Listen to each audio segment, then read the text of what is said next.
Dag sê julle, ons gesels vandag hier met Bianca Smit, koördineerder van Solidariteit se kommunikasienetwerk. Sy gaan ons 'n bietjie vertel oor sekere onsekerhede wat daar was rondom sekere regulasies vanaf ICASA vir spesifiek radiostasies en ook onafhanklike inhoudskeppers.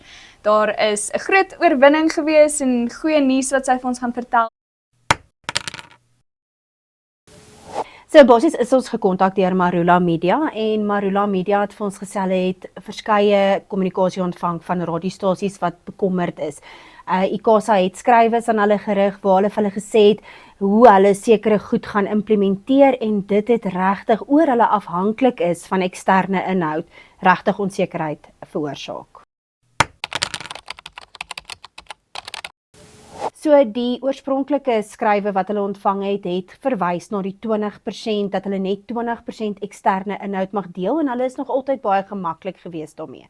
Maar wat hulle toe baie onseker gemaak het is waar hulle inhoud ontvang van podcasters, van content creators, van onafhanklike inhoudskeppers af, het hierdie regulasies gesê dat jy slegs inhoud mag deel van iemand wat dieselfde lisensie as jy hou. So dit sal sê 'n FM radiostasie mag net met 'n FM deel, 'n online radiostasie mag net met 'n online radiostasie deel.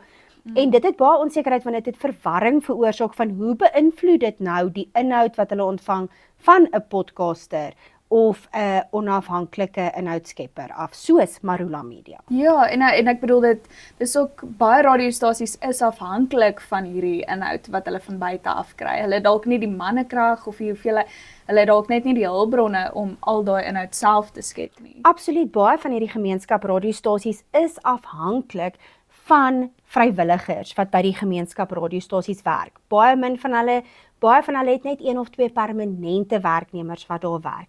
So hulle is afhanklik en as daai persoon ewe skielik in siekbel of hulle dagbeklaar het nie meer toe nie, dan het hulle hierdie inhoud nodig. Veral ook waar hulle nie altyd toegang het na hierdie tipe inhoud nie en dit is waar ek voel daar groot leemte in die mark sou wees as hulle hierdie wegvat. Wel, ons het toe nou oorspronklik begin, ons regsspesialis by Solidariteit het 'n skrywe gestuur aan ICASA waarin ons duidelikheid daaroor wou hê, want dit is bietjie waansinnig en die interpretasie daarvan was vaag geweest. So ons wou graag net meer duidelikheid hê.